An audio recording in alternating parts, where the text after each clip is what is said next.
welcome to the 37th California Small Farm Conference. My name is Guido Lois. I am with Community Alliance with Family Farmers, and I want to thank you for being here. Thank you so much. Today we have a workshop called Boosting Beneficial Birds and Insects by Joanne Baumgartner and Breanna Martinico. I'm going to let them speak in just a minute, but before we get into it, I want to let you know a few things. Number one is that this workshop will be recorded and uploaded to YouTube. Number two, if you have any questions or comments, please use the chat function. You should see a little chat button in the bottom of your screen when you scroll over it. Number three, if you have any questions about the conference or about CAF, you can always send me an email at guido@caf.org. I'm going to put my email in the chat when I stop talking because I can do two things at once. Finally, I want to thank our sponsors for making this conference possible. And yes, just you can take over now. Joanne and Breanna, thank you so much. Great. Thank you for having us. We're excited to be here this morning. Let me pull up our slideshow.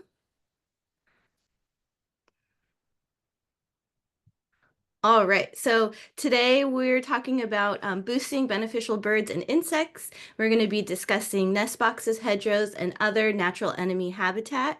And I'm Breanna Martinico, and Joanne joins me. We're going to do a quick intro slide or two before we get started with some of our content.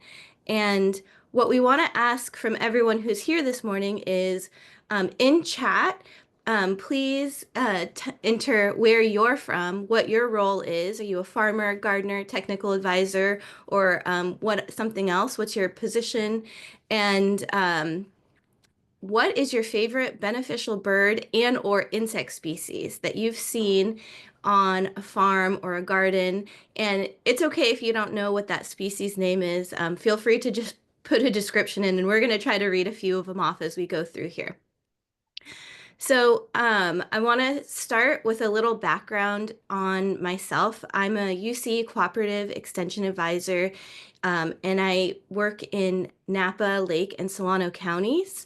I am an ornithologist and a wildlife biologist, and so a lot of work that I do is working with agricultural producers to boost beneficial wildlife on their properties.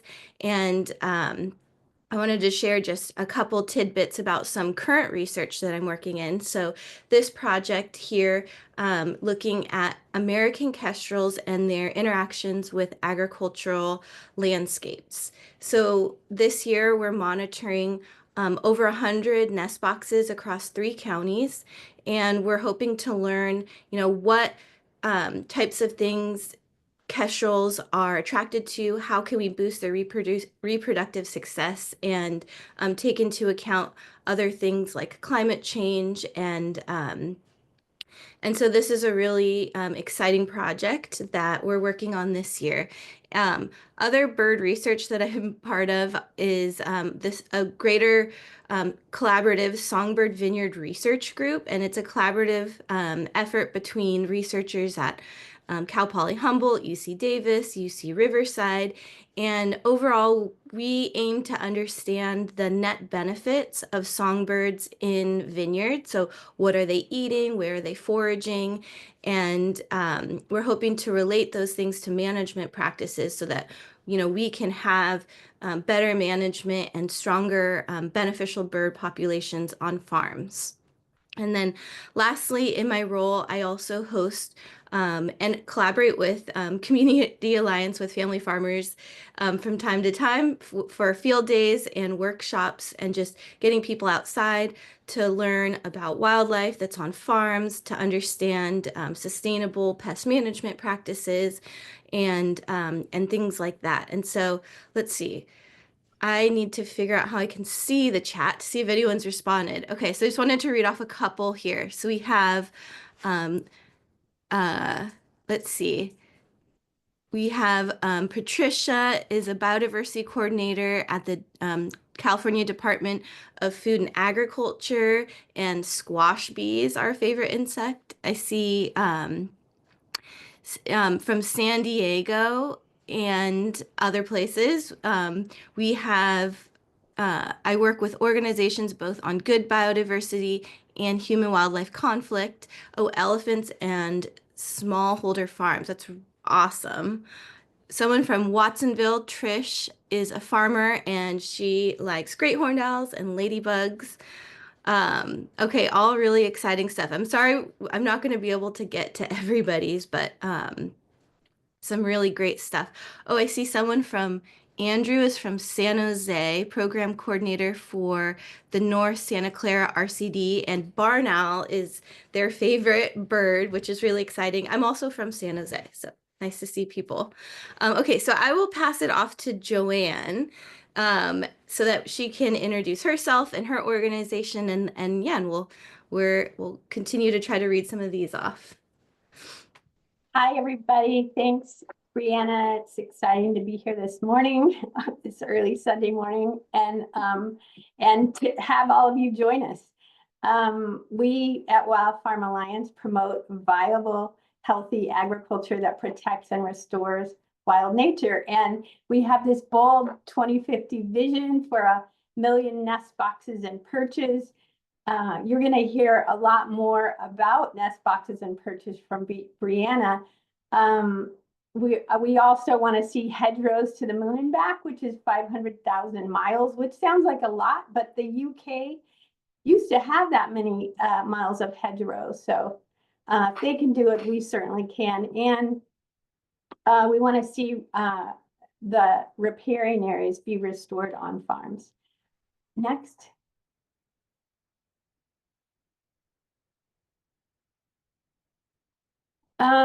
We are doing lots of different things at WFA, from educating growers at events and making presentations like this, where we reached about 2,000 people last year. We also have online courses and where a couple thousand have participated. We have a farmland flyways trail that you're going to hear a little bit more about, where right now farmers have signed up and there's about 1,000 growers on that map.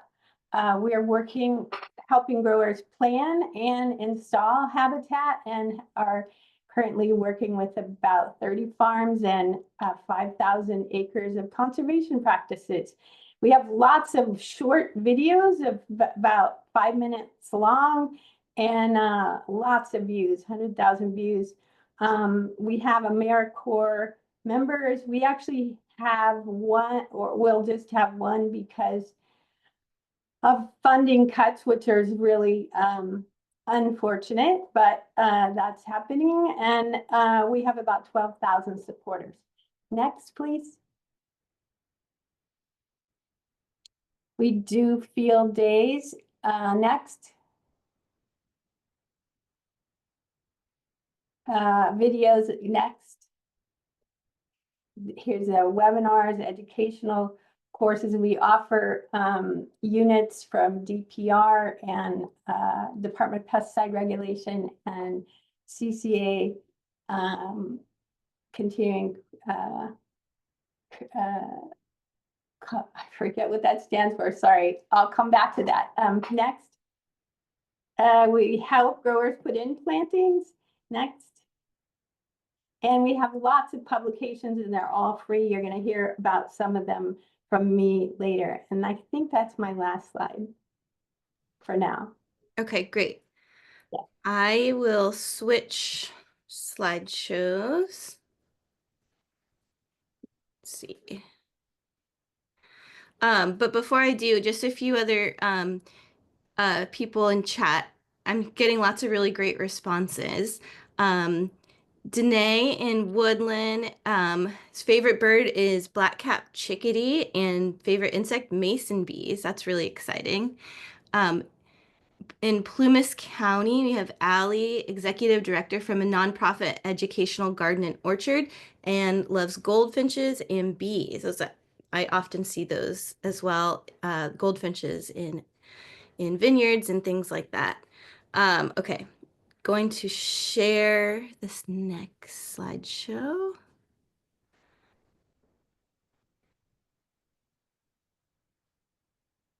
Okay, can you see that, Joanne? Yes. Right, great. So let's get started talking about predatory birds and biological control in agroecosystems. So attracting and supporting predatory birds provides multiple benefits. So it helps farm sustainability goals, and it also helps conservation of wildlife species. The term multiple benefits conservation is sort of encapsulating these human objectives, but also these conservation objectives, which is why I really like it. And by managing farms in these ways, we are increasing wildlife habitat and the ability for animals to move, disperse, and migrate across the landscape. We're increasing beneficial ecosystem services, and what we're talking about in this case is biological control of pests.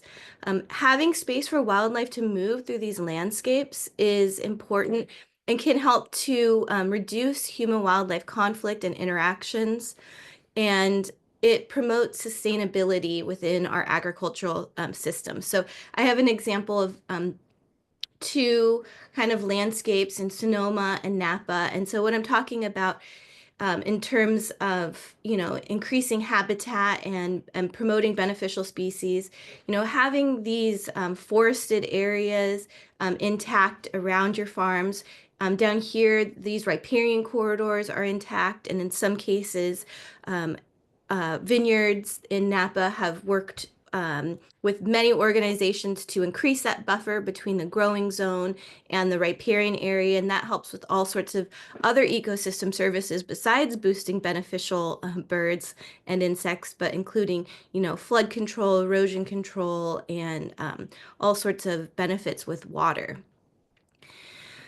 Attracting predatory birds to our agroecosystems is really a long-term strategy. So there's some management things that you can do, but you may not see the results right away. We can't control where birds go or what they do, and so we can provide habitat, and usually they come pretty quickly, but it's a long-term strategy. And so I like to kind of ensure that, we understand that there might be some lag time in between those actions and seeing the benefits. Also, it's just a single part of an integrated pest management program. In order to effectively manage pests, we need to use a combination of techniques to address the problems, and this is just one of those tools in our toolbox. So for example, looking at our integrated pest management different steps, I like to consider having well-maintained nest boxes and perches as a prevention step, especially because when pests are having more of an outbreak or are more common, that's when we actually see birds come in and kind of respond to that increased presence of prey in the area. So having this set up before that happens is really key. And then, like I said, over here, all the different actions that we have to manage pests is going to depend on what your pest is, if it's a rodent, a bird, an insect, but boosting beneficial birds, which boosts biological control, is just one of those things. It's not going to necessarily completely solve any of your problems right away, but it is something that can be effective and also really fun because, a lot of people in chat are also sharing that they love birds. So that's, really great. All right, so let's talk a little bit about nest box networks. And in chat, go ahead and pop in some of your questions about nest box networks. I'll try to address them as I'm talking, but if not, we'll try to get to some of them at the end as well. So let me just pull up chat. Yeah, so also if you have nest boxes or if you're interested in nest boxes, because those are kind of two different stages in the process. So if you have nest boxes, we'll talk a little bit about management. And then if you're kind of at that stage of just getting nest boxes installed, we'll talk a little bit about where can you put them and what can you expect. So first, what can you expect? Do raptors, so for this nest box network section, I'm going to talk about barn owl nest boxes and American kestrel nest boxes. And so the first question kind of is, do they eat enough to matter? And barn owls have been particularly well studied in this area, at least, the composition of their diet and how much they're eating. And some studies have even related barn owl presence to reduction in prey activity and damage, which is really great. But one thing that's really great about barn owls is that they eat gophers, voles, mice, and sometimes rats. I just had a barn owl pair take up nest box in my front yard. In the city of Davis, we have a urban barn owl nest box network run by the city, and I've been looking in their pellets, and they've actually been eating a really high number of rats, which is great for being in the city. And what one study that we looked at over 100 nest boxes and dissected all their pellets and compared kind of the land use in the area.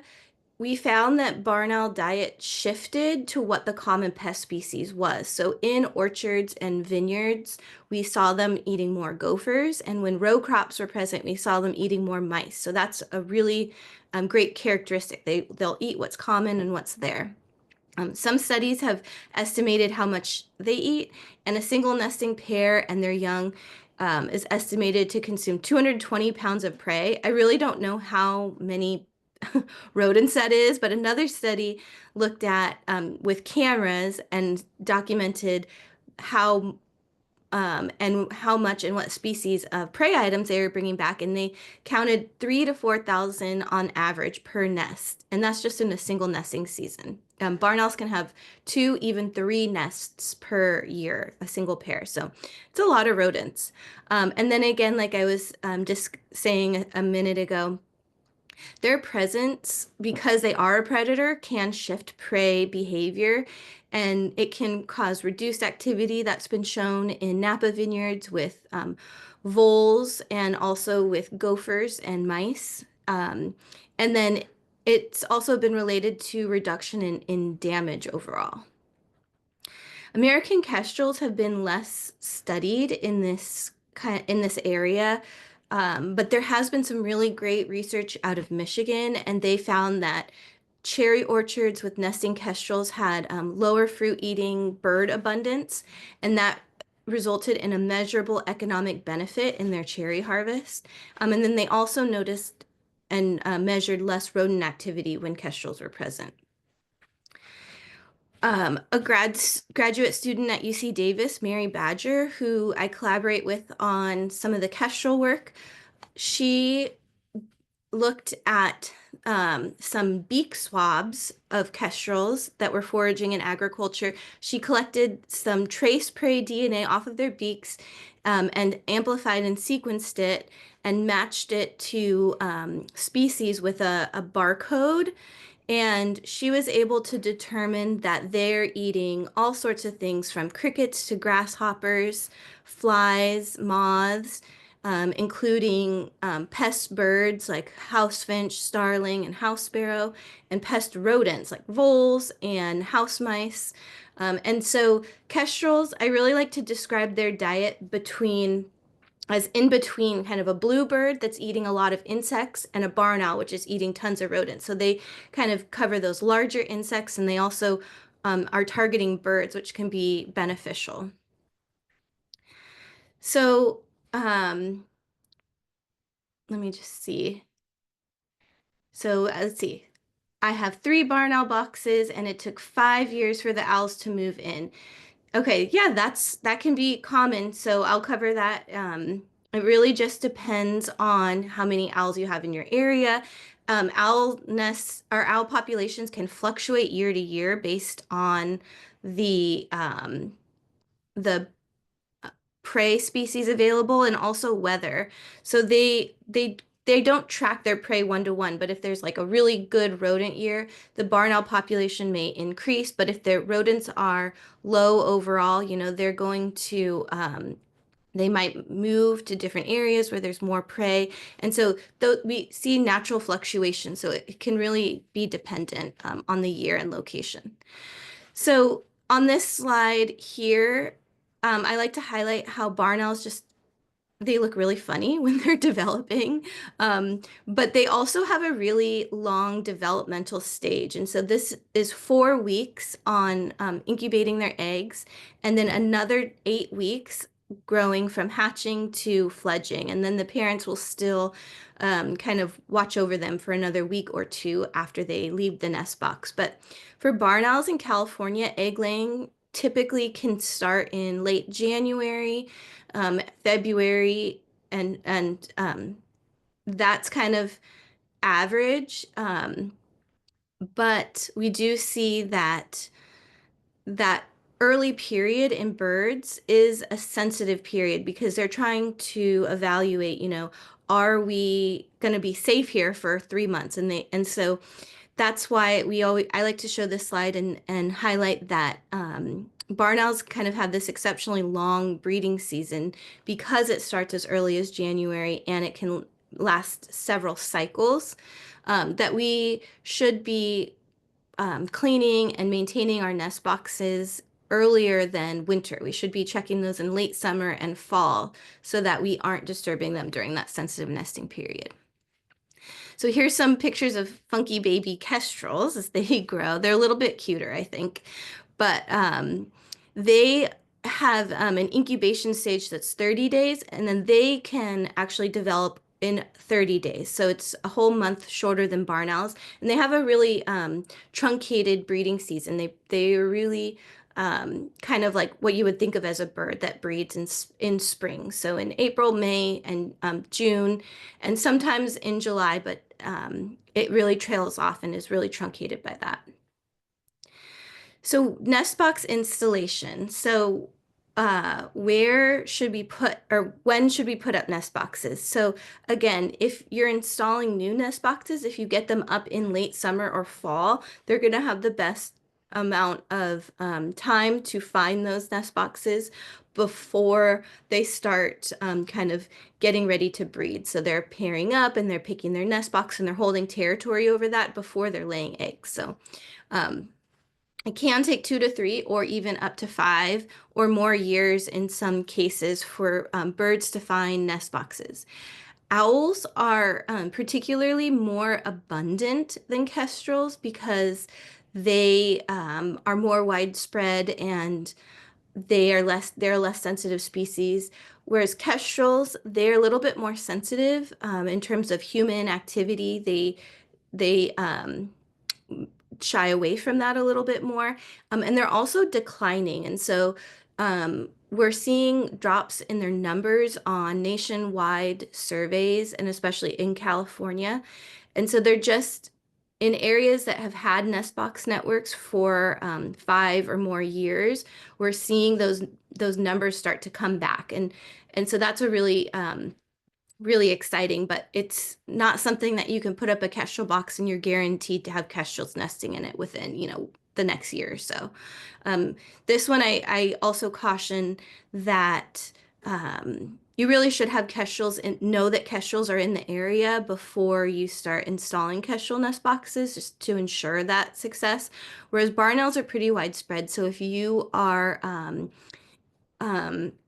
near, open farmland or areas where natural habitats are kind of open, like grassland or oak savannas, and you're in California, you definitely have barn owls. So barn owls and kestrels, they stray away from heavily forested areas, so like dug fir forests and even closed oak woodlands, because their hunting strategy is kind of like flying around and kind of coursing that open landscape. And so they are more associated with open areas, but crop areas actually act as open areas, even vineyards and younger orchards act as these are kind of these open areas that these birds utilize. So you want to think about creating a nest box network. There's no set density of how many nest boxes you should have, but you will need more than one most likely. I recommend at least starting with 2, and that'll increase your odds of the birds finding them. And then if you have a larger operation, you can start with a lot more, but just pick something that's reasonable. And then while you're monitoring them, you can add more in after you start to see birds using them. And then sorry, I'm going back. Barn owls, they're less territorial, so you can actually place barn owl nests as close as 100 meters apart. Kestrels, you should place a little bit further apart. They're territorial and they won't nest right next to each other, but I have seen them nesting about 300 meters apart. And so, yeah, they can't be packed in as much. You do want to make sure that you're thinking about nest box design. You want it to be installed on a pole. This will provide maximum protection from predators, even squirrels, rats, raccoons from accessing the box. These shade panels can help in hot climates or environments. And having this opening closer to the top and having a lot of space right here helps to prevent the nestlings from falling out accidentally, but while they're too young. You do want to plan in cleaning and maintenance into your annual schedule if you do have or plan to put up barn owl nest boxes, because they do rely on those nest boxes for such a long time. They really need to be secure and they need to be cleaned out because they're in there regurgitating pellets, and it gets pretty gross. And those things, those build up over time, especially for barn owls, and that can reduce the space in the nest box and it can begin to cram them in there. So we want to remove that debris, and you can, if it's not too bad, you can just leave a low layer. They need something because they don't build their nests, or you can add wood shavings. And that's for kestrels as well. For kestrels, I would say you could go 2 to 3 years if you have a nest to clean it out. They don't it doesn't build up quite as much as barn owls. And songbirds, I'm just putting this on here because to contrast that of barn owls and kestrels, songbirds build their own little nests with grass and sticks and twigs. And so when you're cleaning out when you're cleaning out songbird nest boxes, you want to open them up and remove everything and leave those empty because they'll come in and build their own nest. So go ahead and in chat, maybe pop in some things that work for you or some challenges with either installing or maintaining nest boxes. And then I think we'll try to get to these at the end just so I can get through these slides before I run out of time. But thank you everyone who's commenting in here. So for the Napa and Sonoma areas, we do have a really great partnership with the Napa Wildlife Rescue and Sonoma County Wildlife Rescue, and they have barn owl nest box programs. They can come out and advise you on where to put them, how many, and they offer cleaning and monitoring services. And then also on the Wild Farm Alliance page, we have barn owl nest box plans if you want to build nest boxes on your own. And we have those available in English and Spanish. Okay, perches. So does anyone have perches, or are you interested in installing perches? I think perches are a great way to get started with attracting raptors to your property because they're a lot less money and a lot less, time required to set these up than nest boxes. And A variety of raptors will use these, and we also see even owls, great horned owls, and barn owls using them at night as well. So the best management practices for installing perches, a variety of things and materials can work. So you can look at what you have around. You can use like a really narrow steel pole, or you could use a wooden pole.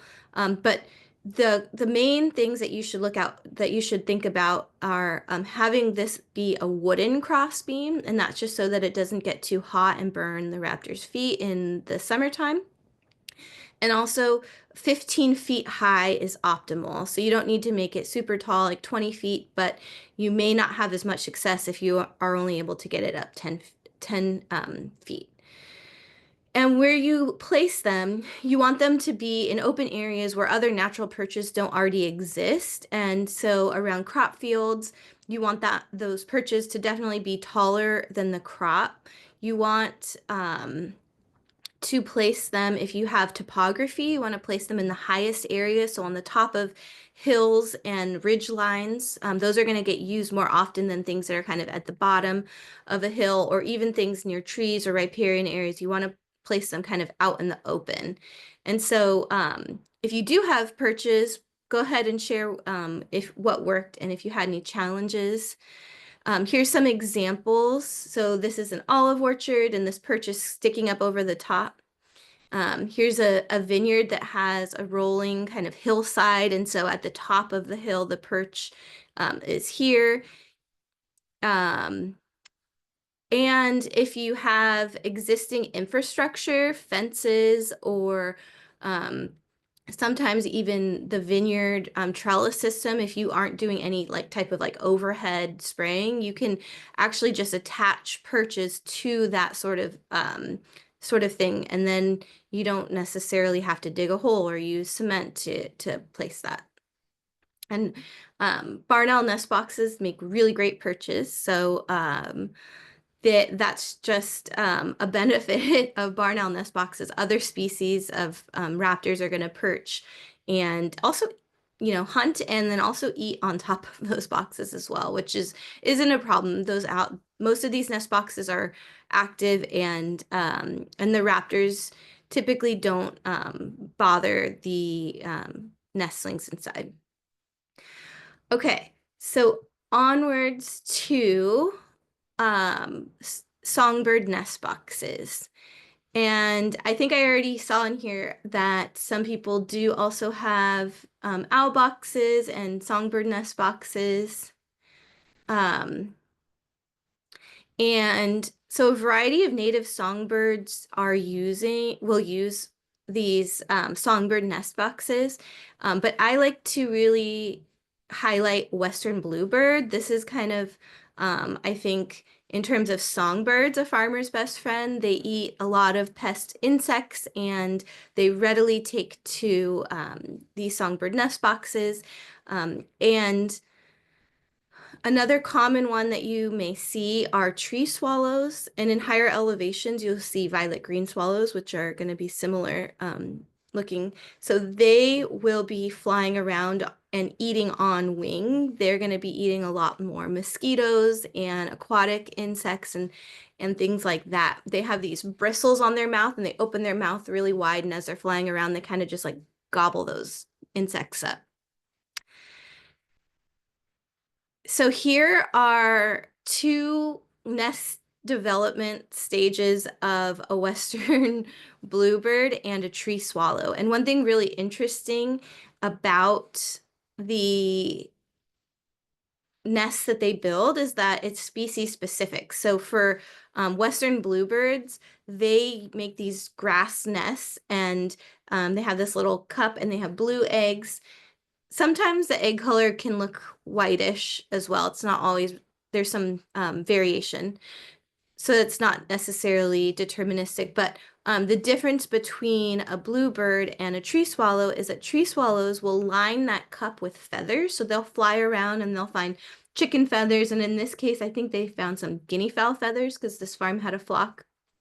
You see raptor feathers, duck feathers, all sorts of things. One time I even saw mallard ducks, they have that little curl on the end of their tail. I've even seen that feather. It's just very regal and beautiful. I love seeing what sorts of things they found and collected. But that's a good indication. So when by the time you look in the nest boxes, you'll just see either like a flattened thing of these grass and these fine sticks with a lot of poop, or you'll see that and there'll be some obvious feathers mixed in. And sometimes bluebirds can molt or drop a feather. So if it's just one feather, it's probably a bluebird. But if it's, you know, something that's like ornate and lined like this, then it's probably a swallow. So that's one way when you're cleaning up nests, you can see what was in there. Songbirds, they do eat a lot of insects. It's estimated globally that it's more than 20 million tons a year in croplands alone. However, we do in our research and in this management, we do want to consider that birds are indiscriminately eating insects. They could be eating beneficial insects as well. So beneficial insects that also eat pest insects. And so we like to take that into account. However, there has been quite a few studies showing that the benefits of birds eating insects and the amount of pests that they consume outweighs the amount of beneficial insects they consume. And so that's part of our current research with the Songbird Vineyard team. We're also looking at that, but other research has also confirmed that. And so overall, attracting birds is still beneficial. The other great thing about bluebirds, this is also preliminary research from the Songbird Vineyard team. Bluebirds are hunting mostly within 200 feet of their nest boxes. So we can really focus those nest boxes in on where we want that pest control. And so they're eating a lot of just in crops. They're not traveling to, like a lot of times barn owls are traveling to adjacent natural areas. And these bluebirds are really just kind of sticking in this crop and you know, providing pest control that way. So a songbird nest box is a little bit smaller, and the opening is going to be particularly sized for western bluebirds and tree swallows. When you install these, you can install them, you know, in and around your gardens or in farmland. You can put them in yards. If bluebirds are present in the area, it's gonna be a little bit difficult to attract them if people are constantly there. So just keep that in mind. But you can look on eBird and other kind of bird apps to see, you know, if bluebirds are in the area. But you do want to avoid placing them in the direct line of sprinklers. If there's outdoor cats, once those nestlings fledge from the nest box, they're going to be vulnerable, and cats are predators of these birds. Predator guards are really important, and they look like these little hole opening extenders. This can help prevent things like scrub jays or crows from sticking their heads in and grabbing eggs or nestlings. You can also try to put them in shaded areas if you do live in hot climates.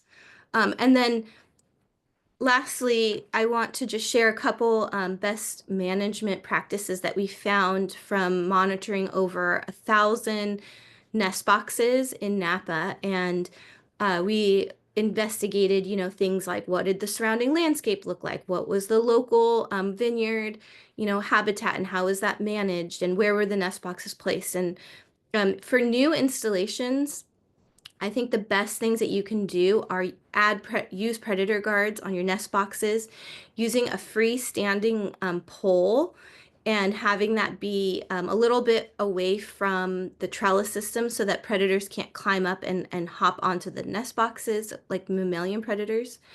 We did find that nest boxes that were oriented towards the north, so probably a little bit of a temperature effect here, they were chosen more often, and that So mostly bluebirds and swallows were using these, and they like to be a little bit away from wooded areas. So about 25 meters away from, forest edges or riparian areas. And we think that also has to do with predation.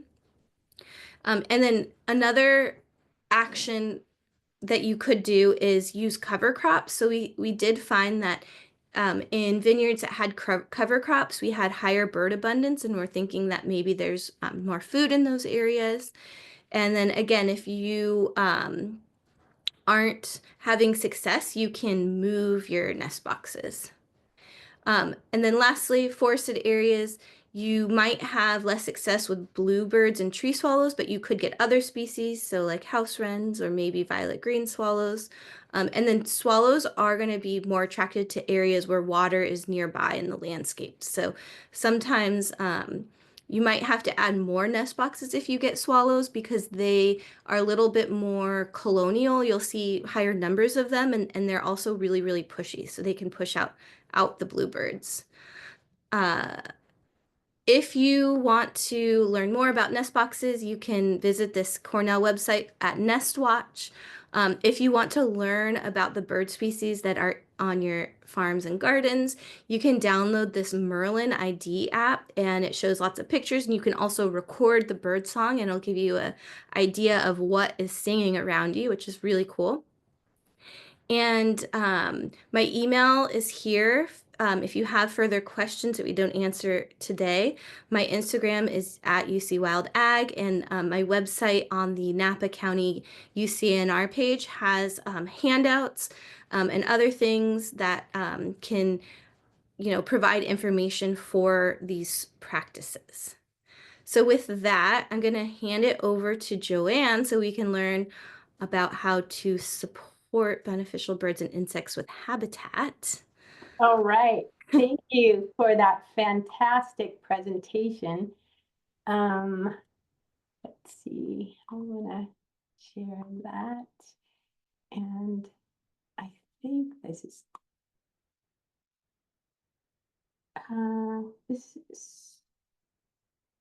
sorry, this is the wrong presentation. How did that happen? I need to stop sharing, and I had to open. Let's see. This one. Yes. Start. Okay, do you see outline? Yes.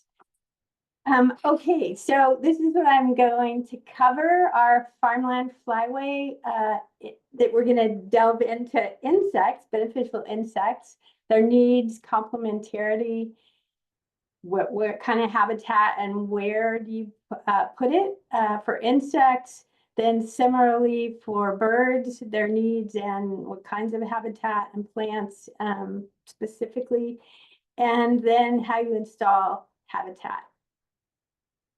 So I wanted to start by sharing our farmland flyways because, as you'll recall, we want to see 1 million nest boxes and perches, and growers are signing on our website. You can just Google farmland flyways, Wild Farm Alliance, and when you click on these dots, a little box comes up that tells people, what the farm is and what they have, and you fill that information in. So I encourage you to do that. There's now, doesn't look like it, but we have 1,000 nest boxes mapped so far.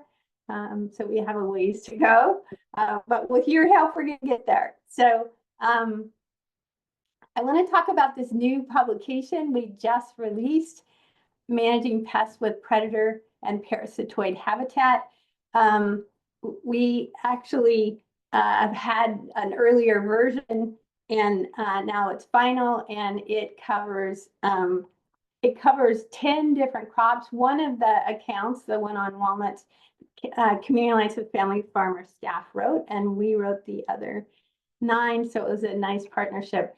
So when you're thinking about natural enemy arthropods, and I say arthropods because technically there's insects and there's spiders and mites. And spiders and mites are not insects, but they're all arthropods.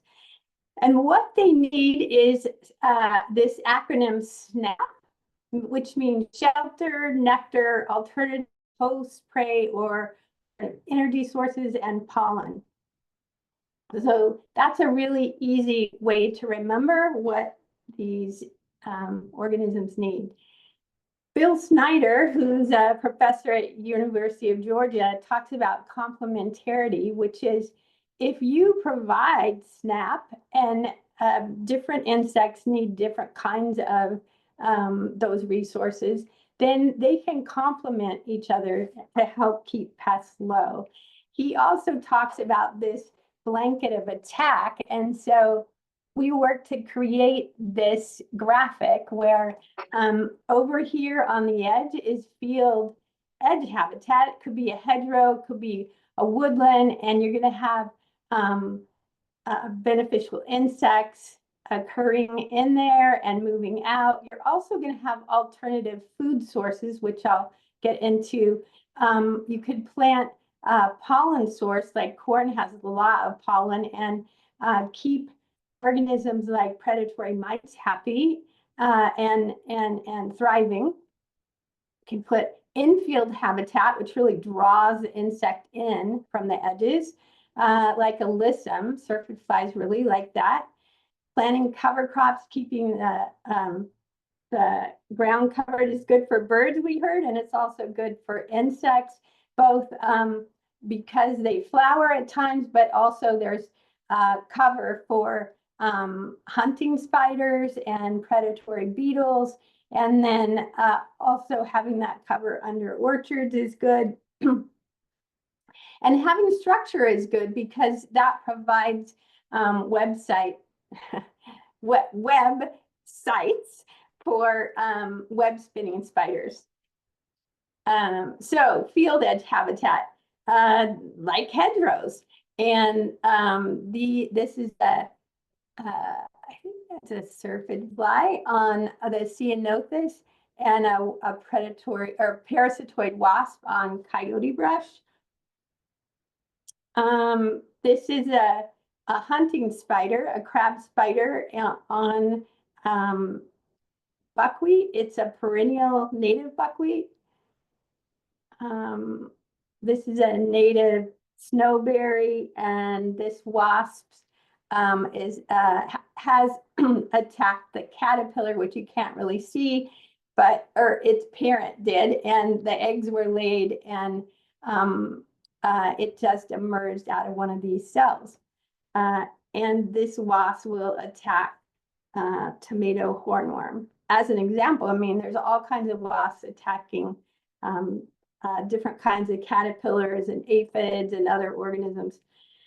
So I mentioned in SNAP, there's an A, and that stands for alternative food sources when the crop doesn't have it. And so if you're not growing a cereal crop, so you're not growing anything in the grass family, you can plant grass and attract, this is kind of over the top attracting aphids, but you can see the ladybird beetles really appreciate having this source. They'll build up their numbers and then be ready to move into, say, a broccoli crop that might have some other pests. This aphid is a cereal aphid, and it wouldn't move into the broccoli crop. So that's why I said if you don't have grasses in your crop, you could plant them. And you may see if you plant a cover crop with grass, this automatically happens, which is a cool thing.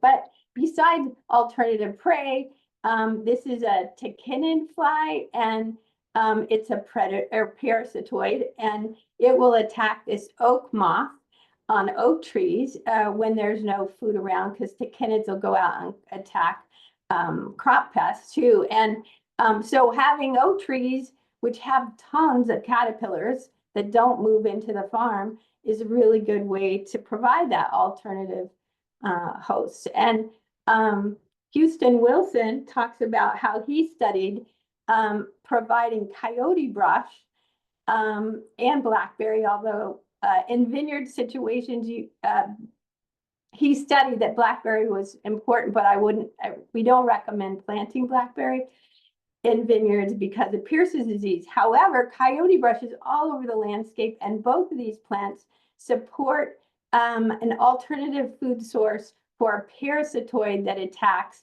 grape leafhopper, and he found that it was a really important part of the biocontrol.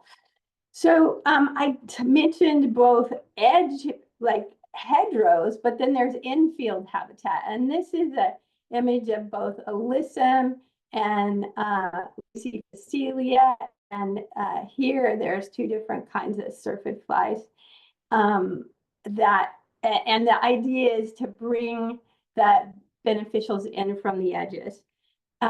You can also do it like this, where you put flowers on the ends of your rows and in the field. And then Eric Breanna talks about how you can plant, when you're transplanting your lettuce, you can transplant alyssum in with it. And this is actually more than he's recommending right now, but you get the idea. He says that around 3%, and I think he's continuing to test this, but around 3% of alyssum in the field is enough to support syrphid flies who come in and attack lettuce aphids.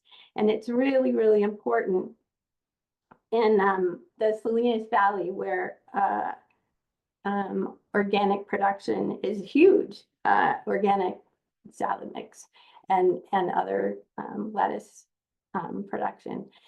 So riparian habitat can also be important. This is a study showing how I think this was in brassicas, riparian habitat near brassicas, and they found that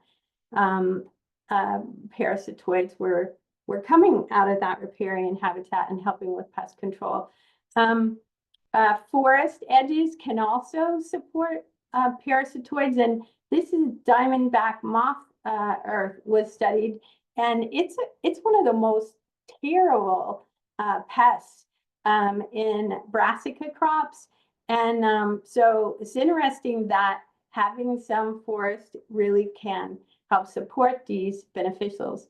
So as Breanna did, I am going to ask you a few questions. Love to know if you have infield or edge habitat, or if you want to plant it. And if you have it or want to plant it, what are you thinking about? Is it flowers, like annual flowers, or perennials or shrubs with flowers, some trees? And then do you have natural areas that you conserved or restored, like grasslands, savanna, oak woodlands, wetlands, riparian, or forests? So remember, I also said that cover crops were important. To keep the soil covered, you're going to support these beneficials who want the nectar and pollen resources, but also those predatory brown beetles and spiders. So that can happen in perennial systems and annual systems.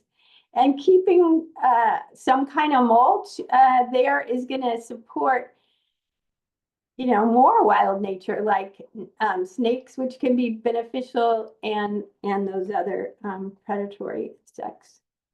So wondering too, are you keeping the ground covered as much as your crops allow? I understand you have to, if you're in a system that is tillage and you have to do that,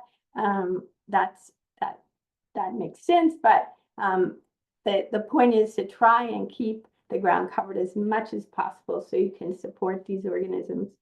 And I think I'm just going to keep going, and we'll look at the questions, the answers to my questions at the end. So pollen is the pea and snap, and pollen, I mentioned, is good for these predatory mites that are attacking pest mites, and putting in corn is good. Also, sunflowers have a lot of pollen. Then there's some cool things like this is an elderberry, and it has extra floral nectaries. So Insects like wasps that have really tiny heads and it's hard to get in all kinds of flowers, they can get to this resource much easier, and it helps them survive longer and reproduce better. And then another really cool thing is that if you have the right kind of plants that have really thin surface and not hairy, minute pirate bugs will lay their eggs inside and those plants and emerge and help with pest control. So I'm going to share now, actually. At the end of this Managing Pest Guide, we have listed 52 plants that have been researched to show what kind of beneficials they support and what kind of pests. So if you have any of these pests, you could plant these beneficials, these plants, and it'll tell you like annual buckwheat will support the minute pirate bug, and it also has extra floral nectaries. And then we talk about where you would plant that. So are you providing pollen if you have non-crop plants? Do you know if you have extra floral nectaries, or you want to find out? And are you supporting minute pirate bugs? And do you have alternative food sources? So we are getting to the point where we can start to really fine tune our landscapes, and it's exciting. Rachel Long has been studying hedgerows for a lot of her career, and a few years ago, she and colleagues published a analysis looking at if you plant 1,000-foot hedgerow, it pays dividends of about $600 a year in pollination and pest control. That was done in a tomato field, so probably depends on which crop. But when you take care of when you plant, say, a hedgerow, you need to take care of it like a crop, because it does give you benefits, not just supporting these awesome organisms, but helping with pest control. So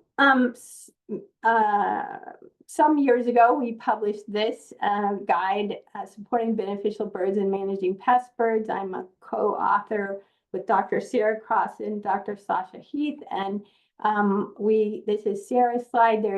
I know Breanna mentioned this briefly, that their studies have happened on avian pest control, and they've happened all around the world and lots of different crops.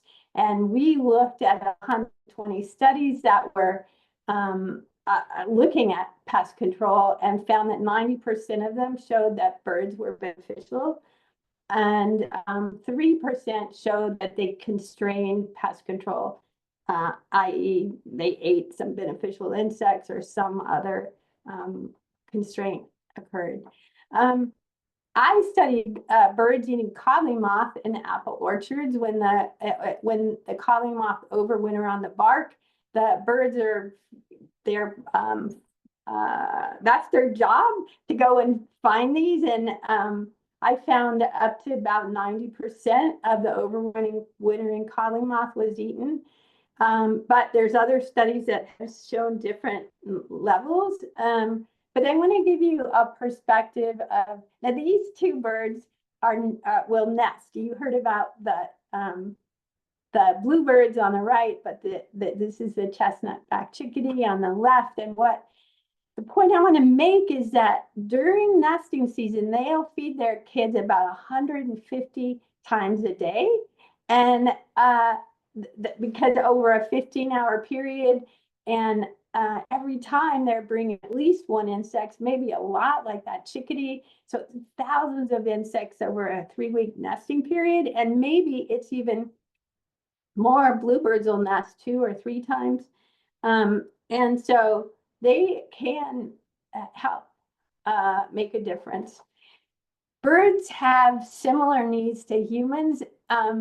They need a place to sleep. They need a place to take baths, and they need a place to eat. They need to feel safe. They need to be out of the elements, whether it's cold or baking hot. And different birds are using the landscape differently. Some of them are up high, some of them are foraging down low. And native plants for birds are really important. This is showing how many caterpillars exist on eastern oaks, about 500 different species, and you can see about the same for willows. So a study on the East Coast found that chickadees had nest failures when there wasn't at least 70% of native plants available, and it has to do with caterpillars. This slide shows that 16 out of 20 bird families eat caterpillars, and that's the green lines, and that they eat a lot of caterpillars. So having those plants in your garden is really important. What has happened though is plants like this non-native, it's beautiful, nothing wants to eat it, and so there's no food there for the birds, and that can be a problem when you have landscapes that are supporting plants that are not native. So what else do birds need? They need cover. Like a fledgling is kind of, they're still learning to hide and get away from predators. And so cover is important also from the elements. They need water for drinking, keeping their feathers clean. Some will build nests with mud. And whether you have natural water source or you leave something dripping, it's really important and draws birds in. Another thing birds need is to be safe. And we are just finishing this chart that stay tuned. You can become or join our mailing list and you'll get a notice of this. We're looking at the top 100 pesticides by usage and by poundage, and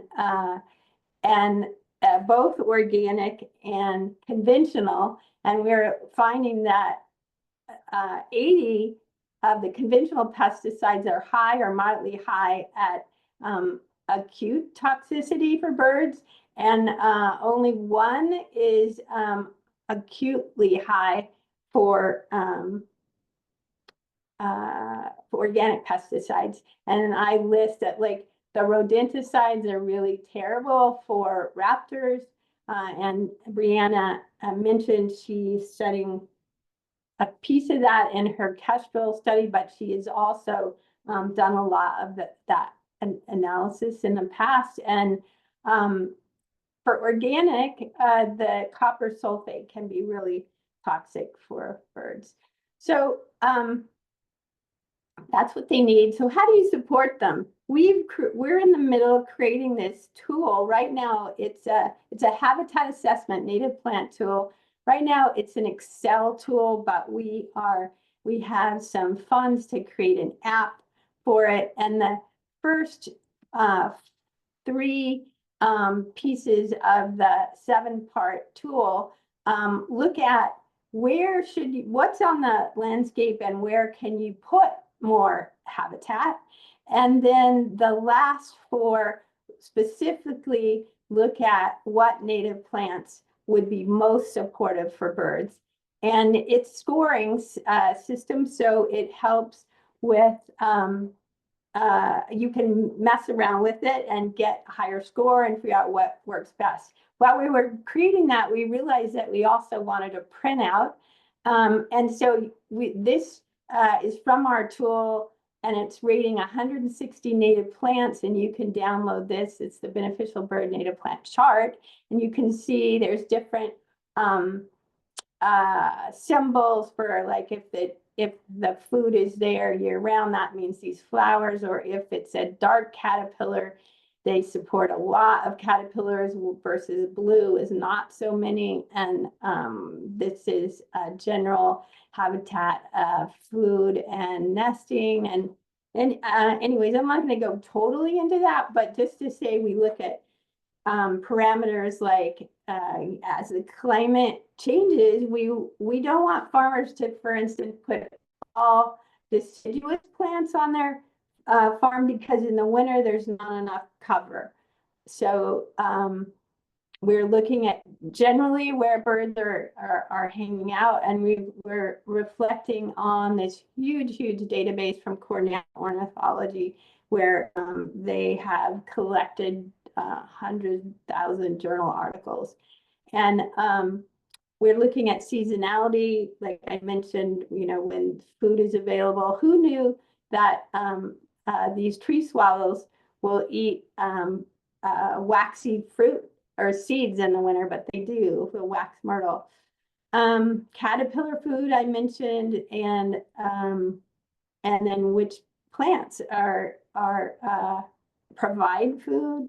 Some birds eat petals, and of course they eat berries, and which plants are supporting nests, like these great horned owls in an oak tree, or the blackbird nest in an elderberry.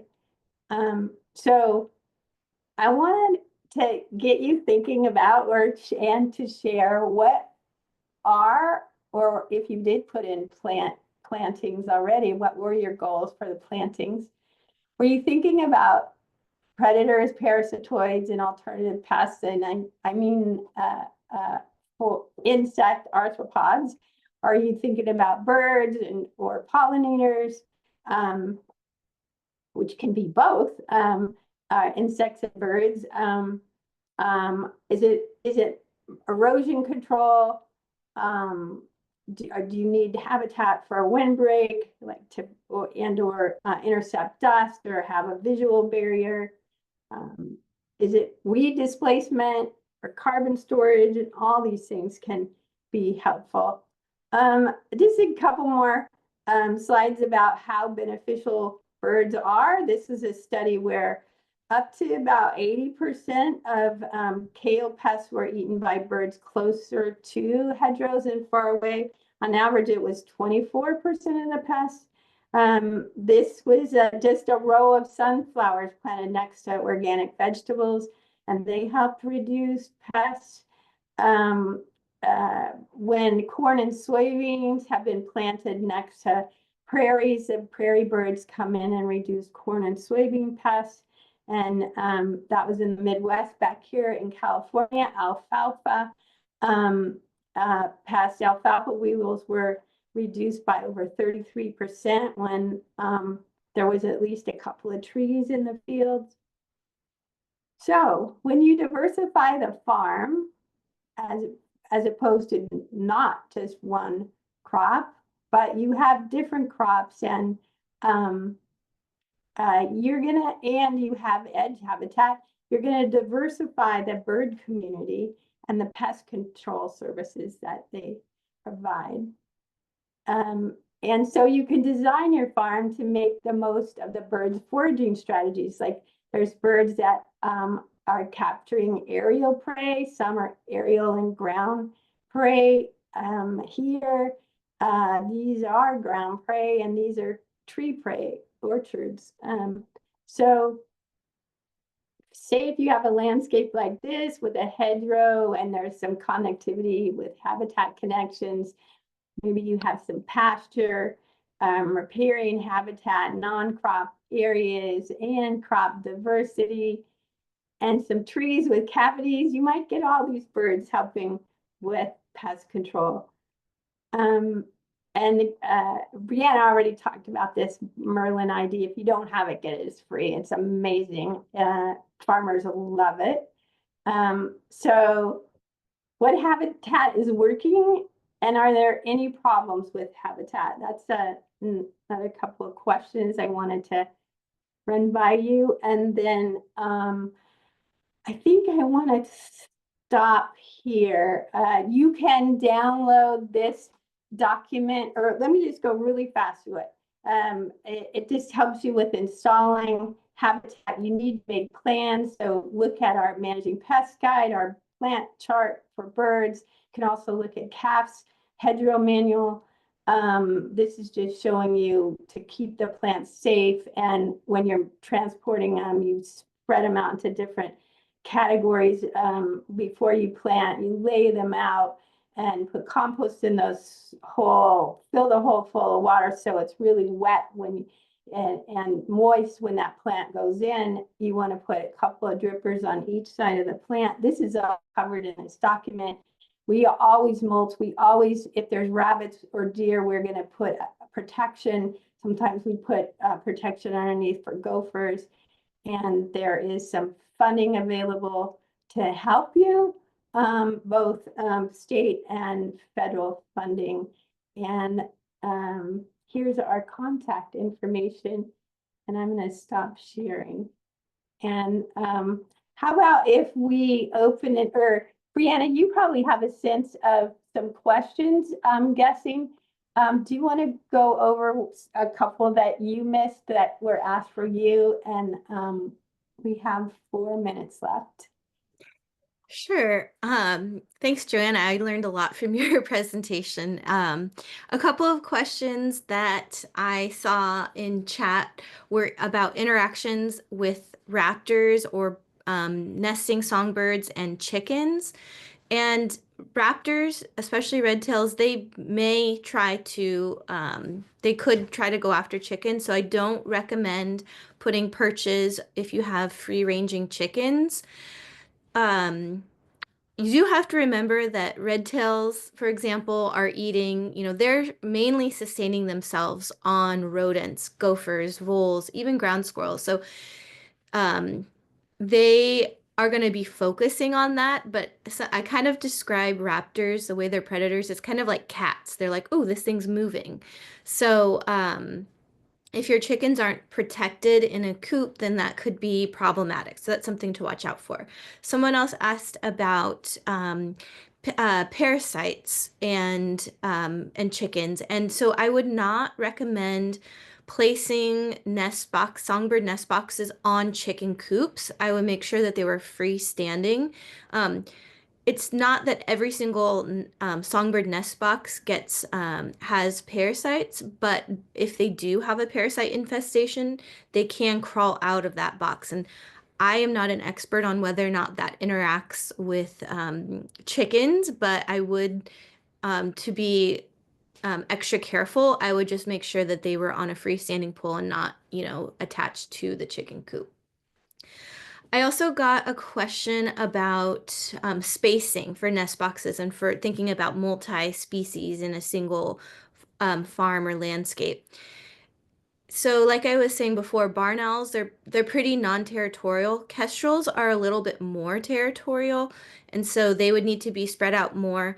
But like between a kestrel and a barn owl box, you definitely don't want them right next to each other, but I would definitely allow 100 to 200 meters between those nest boxes.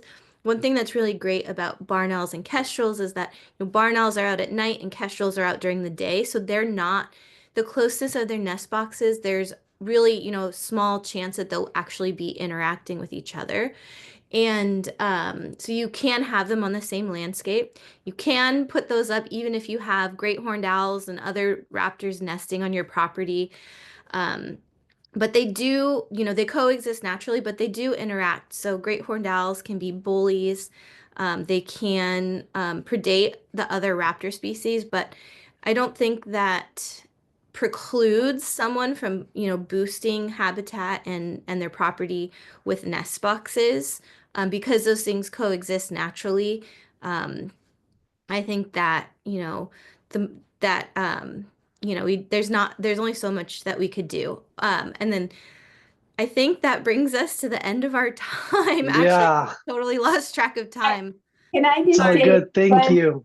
Yeah. I just wanted to mention one thing that there was a question on avocados, and go to our managing pests guide. It has a lot of answers for you. Thank you. Thank you both so much. Thank you for everyone who participated. I see questions about links and for the video that will be uploaded to YouTube. In case the facilitators want to send a presentation, they will. That's not up to me, but that's possible. And yeah, I think that's the end. We have many more workshops. This is the first one of more than 50. So, we need to keep going. Yeah, I'm gonna play a video and then I'll see you on the next one. Thank you all. Thank you so Bye. much, Joanne. Bye. And yeah.